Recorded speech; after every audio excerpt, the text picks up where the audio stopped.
தன்னுடைய சகோதர முஸ்லிமுக்கு அவனுக்கு தெரியாமல் துஆ செய்தால் உடனே அல்லாஹ் அந்த துஆவை கபூல் செய்கிறான்.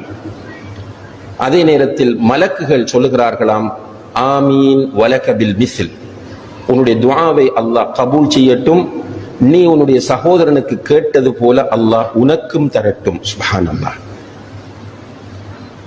இந்த ஹதீஸில் நாம் எல்லோரும் எதை எடுப்போம் என்று கேட்டால், வெளிப்படையாக இருக்கிற விஷயம் அடுத்த சகோதரனுக்காக துஆ செய்ய வேண்டும் என்கிற விஷயத்தை மட்டும்தான் எடுப்போம், எடுத்து துஆ கேட்போம்.